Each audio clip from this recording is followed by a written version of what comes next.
بھائی نے سوال کیا کہ اگر ختنہ کرنا ضروری ہے تو جب پیدا انسان ہوتا ہے اسی وقت کیوں نہیں ختنے کے ساتھ پیدا ہوتا ہے؟ اچھا سوال ہے. اور ختنہ کرنا کیا ضروری ہے، یہ سوال پہلے پوچھا گیا تھا. بھائی صاحب، اللہ سبحانہ و تعالیٰ اگر چاہتا تھا تو اس کے لیے آسان تھا کہ جب بچہ پیدا ہوتا ہے لڑکا تو اس کا پریپیوز ختنے کے ساتھ پیدا ہو سکتا تھا. لیکن اللہ سبحانہ و تعالیٰ، کیونکہ اللہ کے رسول نے فرمایا کہ بچہ پیدا ہونے کے پہلے یہ this prepuce acts as a protection. So medically جب بچہ پیدا ہوتا ہے this prepuce acts as a protection, تو میڈیکلی اچھا ہے، پوائنٹ نمبر 1. لیکن پیدا ہونے کے بعد اس پریپیوز کو کاٹنا، ختنہ کرنے کے کئی فائدے ہیں. اور اس سے یہ پتہ چلتا ہے جب ایک لڑکا یا آدمی کی ختنہ ہوتی ہے اس کے بہت کم چانسز ہے to have cancer of the penis کے کینسر ہونے کے چانسز بہت کم ہیں. آج کی سائنس یہ کہتی ہے کہ اگر ختنہ نہیں ہوگا تو کئی بیماریاں پینس کی ہو سکتی ہے. They can be inflammation of the penis, کئی بیماریاں ہو سکتی. اور آج سائنس یہ بھی کہتی ہے کہ جس انسان کی بچپن میں ختنہ ہوتی ہے اس کو ایڈز کے چانسز کم ہیں. لیکن اللہ سبحانہ و تعالیٰ نے کیوں انسان کو جب پیدا ہوا لڑکا تو ختنے کے ساتھ کیوں نے پیدا کیا؟ پوائنٹ نمبر 1 میں نے کہا کہ میڈیکلی اٹ پروٹیکٹس، تو پروٹیکشن نہیں رہے گا. اور دوسرا یہ اللہ کے رسول کی سنت ہے، انہوں نے کہا کہ لڑکے کی ختنہ ہونا چاہیے. اللہ تعالیٰ دیکھنا چاہتا ہے کہ آپ اس کے پیغام پہ عمل کرتے ہیں کہ نہیں، اس کے پیغام پہ عمل کرتے ہیں کہ نہیں. مثال کے طور پہ کئی چیز اللہ نے بنائی. زہر، آپ پوچھیں گے کہ زہر پینا حرام ہے تو اللہ نے زہر کیوں بنائی؟ اللہ تعالیٰ نے کہا ہے کہ آتم ہتیا کرنا حرام ہے. اللہ دیکھنا چاہتا ہے کہ آپ اس کی تعلیمات پہ عمل کرتے ہیں کہ نہیں. اس کے کہا کہ وہ اسلام قبول کرنا چاہتی ہے. اور جیسے میں نے کہا کہ اکثر لوگ مجھے کہتے ہیں کہ عام پبلک میں کلمہ مت پڑھاؤ. یہ میری خواہش نہیں ہے.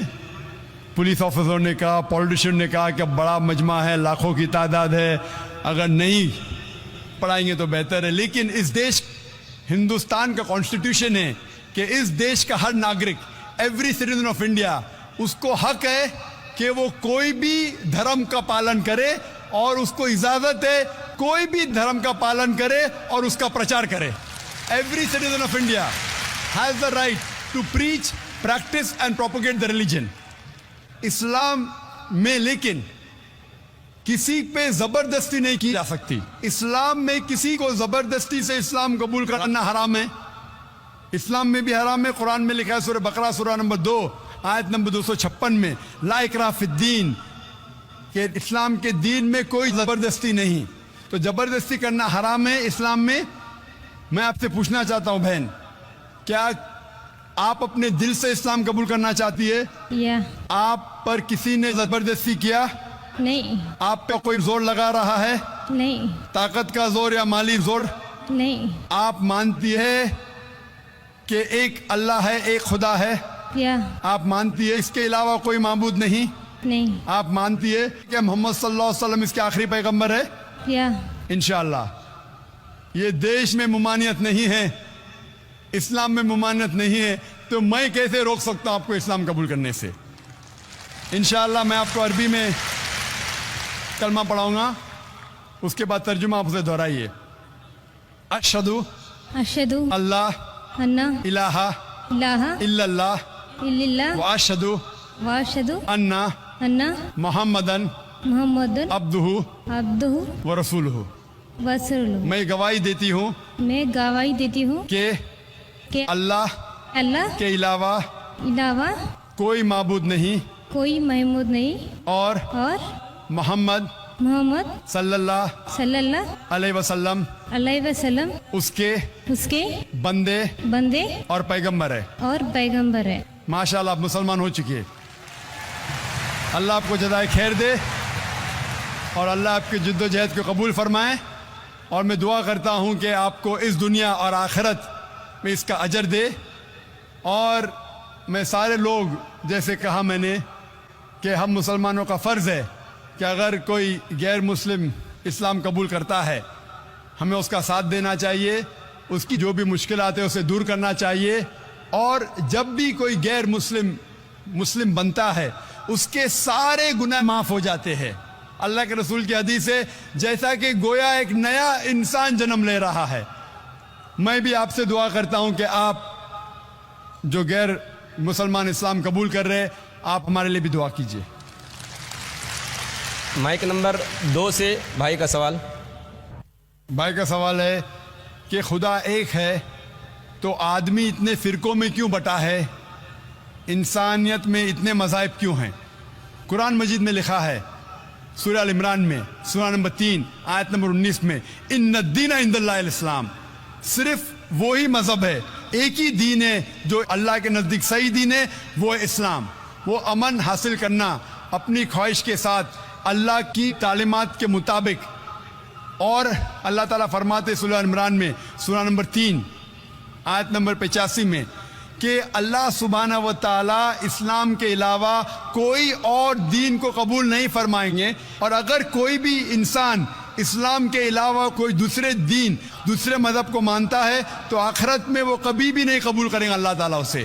اسی لیے اللہ سبحانہ و تعالیٰ نے جتنے پیغمبر بھیجے، پہلے پیغمبر آدم علیہ السلام، اس کے بعد جتنے پیغمبر آئے، نوح علیہ السلام، ابراہیم علیہ السلام، موسیٰ علیہ السلام، عیسیٰ علیہ السلام، محمد صلی اللہ علیہ وسلم، جتنے پیغمبر آئے ان کا پیغام ایک ہی تھا، وہ تھا کہ ایک اللہ میں مانو اور ایک اللہ، ایک خدا کی عبادت کرو، اور اس خدا، اس اللہ کی کوئی پرتیما نہیں، کوئی عکس نہیں، کوئی فوٹوگراف نہیں، کوئی پینٹنگ نہیں، کوئی بت نہیں، کوئی مورتی نہیں، کوئی اسٹیچو نہیں، کوئی اسکلپچر نہیں۔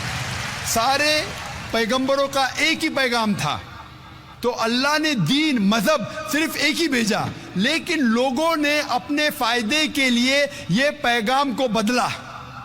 جب بھی پیغام بدلا اللہ نے ایک نئے پیغمبر کو بھیجا صحیح پیغام دینے کے لیے، پھر کچھ وقت کے بعد پھر سے پیغام میں ملاوٹ آئی۔ تو یہ ملاوٹ آئی جس طریقے سے میں نے کہا تھا، سورہ بقرہ سورہ نمبر 2 آیت نمبر 79 میں لکھا ہے کہ لوگ، انسان اپنے ہاتھ سے کتاب لکھتے ہیں اور کہتے ہیں اللہ کی طرف سے اپنے فائدے کے لیے، ان کے اوپر لعنت ہے، ان کے ہاتھوں پہ لعنت ہے، اور وہ جو چیز کماتے اس کے اوپر لعنت ہے۔ لیکن جتنے پیغمبر پہلے آئے وہ صرف اپنے قوم کے لیے آئے تھے، اور ان کا پیغام محدود تھا ایک وقت کے لیے جب تک نیا پیغام آئے گا۔ لیکن کیونکہ محمد صلی اللہ علیہ وسلم آخری پیغمبر ہے، وہ صرف مسلمان یا عربوں کے لیے نہیں بھیجے گئے تھے، وہ بھیجے گئے تھے سارے عالمین کے لیے۔ جس طریقے سے اللہ تعالیٰ فرماتے سورہ انبیاء میں سورہ نمبر 21 آیت نمبر 107 وما ارسلناک الا رحمت للعالمین، ہم نے تمہیں نہیں بھیجا لیکن صرف رحمت بنا کے سارے عالمین کے لیے، ساری انسانیت کے لیے، سارے جہاں کے لیے۔ تو دین، مذہب اللہ کا صرف ایک ہے، اسلام۔ آج آپ کو صرف آخری پیغمبر میں ایمان لانا ہے۔ جتنے پہلے پیغمبر آئے وہ صرف اس وقت کے لیے تھے، اور جتنے بھی پیغام پہلے آئے اللہ کی طرف سے ان میں ملاوٹ ہو چکی ہے۔ ملاوٹ کے باوجود سارے پیغام، سارے مذہب کے پیغام میں لکھا ہوا ہے اللہ ایک ہے، وحدانیت کے بارے میں۔ اس میں یہ بھی لکھا ہوا ہے کہ آخری پیغمبر آنے والے جس کا نام محمد صلی اللہ علیہ وسلم ہے۔ میں نے تقریر کی تھی محمد صلی اللہ علیہ وسلم کا ذکر مختلف مذہبی کتابوں میں، میں نے تقریر کی تھی خدا کا تصور مختلف مذاہب میں۔ یہ دونوں تقریر کے بعد پتہ لگتا ہے کہ سارے مذہب مانتے ہیں کہ اللہ ایک ہے اور اس کے علاوہ کوئی معبود نہیں۔ سارے مذہب مانتے ہیں کہ محمد صلی اللہ علیہ وسلم آخری پیغمبر ہے۔ تو آج آپ چاہے ہندوستان میں ہو، چاہے یو کے میں ہو، چاہے یو ایس اے میں ہو، چاہے سعودی عربیہ میں ہو، چاہے سنگاپور میں ہو، آپ کو ماننا چاہے ایک اللہ میں اور آخری پیغمبر محمد صلی اللہ علیہ وسلم میں۔ اور سارے مذہب کی کتابیں یہ دکھاتی ہے کہ اللہ ایک ہے اور محمد صلی اللہ علیہ وسلم آخری نبی اور رسول ہے۔ اسی لیے صرف ایک ہی دین، ایک ہی مذہب اللہ نے بھیجا، اور ساری انسانیت کو ایک ہی مذہب کا پالن کرنا چاہیے، وہ ہے اسلام۔ یعنی اپنے آپ، اپنی خواہش سے اللہ کے احکامات پہ عمل کرنا، اسے کہتے ہیں اسلام۔ Hope the answers the question.